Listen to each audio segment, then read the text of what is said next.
जय हिंद। अब हम बात करने जा रहे हैं फंडामेंटल ड्यूटी के बारे में, मौलिक कर्तव्य के बारे में। लास्ट शॉट में आपको मैंने फंडामेंटल राइट के बारे में बताया था, जिसमें आर्टिकल 32 के तहत संवैधानिक उपचारों का अधिकार होता है, या फिर राइट ऑफ कॉन्स्टिट्यूशनल रेमेडीज, जिसको भारत के संविधान के निर्माता डॉक्टर भीमराव अंबेडकर ने संविधान की आत्मा और हृदय उसको कहा है, heart and soul of Indian constitution, article 32 को। ये बहुत बार क्वेश्चन पूछा जा चुका है, जो किस फंडामेंटल राइट को heart and soul of Indian constitution कहा गया है, तो आर्टिकल 32 के तहत संवैधानिक उपचारों का जो अधिकार है उसको। अब हम फंडामेंटल ड्यूटी की बात करते हैं, तो राइट के साथ साथ हर चीज में ड्यूटी होती है। घर में भी यदि हमारे लिए कुछ राइट है, उसके साथ साथ ड्यूटी होगा।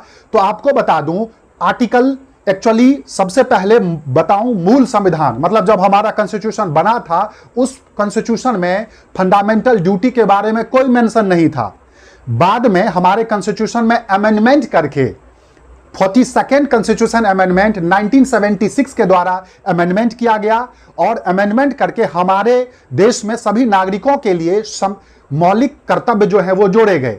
आपको बताऊं, आर्टिकल 51A 51A में जो है इसका प्रावधान है, आर्टिकल अनुच्छेद में, और भाग 4A में इसका प्रावधान है। तो आप जैसे देख रहे हो, जो आर्टिकल 51 पहले से था, जिसमें एक आर्टिकल 51 के साथ 51A जोड़ दिया गया, और भाग 4 पहले से था तो 4A जोड़ दिया गया। तो क्लियर हो गया।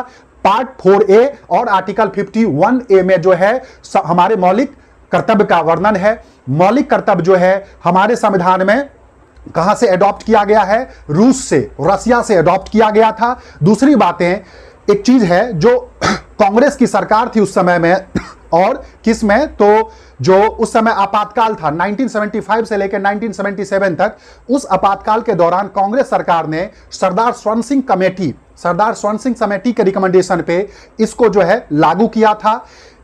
उन्होंने एक्चुअली 8 ही मात्र अडॉप्ट बोले थे, बट मौलिक कर्तव्य जो है वो 10 क्या है अडॉप्ट किया गया, 10 जो है वो सभी लोगों के लिए बनाया गया।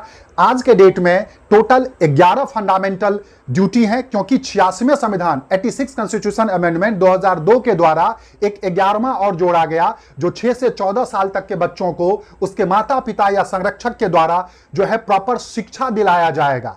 और दूसरी बातें हैं, फंडामेंटल ड्यूटी का यदि उल्लंघन होता है तो, या उसका कोई वायलेशन होता है, तो उसके लिए आप कोर्ट में नहीं जा सकते हो। बट ये सुप्रीम कोर्ट का कहना है, जो सभी स्टेटों को इसको मानने के लिए अच्छे से जो है वो काम करना चाहिए। तो फंडामेंटल ड्यूटी के बारे में यही है, जो हम सार्वजनिक चीजों का सम्मान करें, भारत का, भारतीय झंडा का, भारत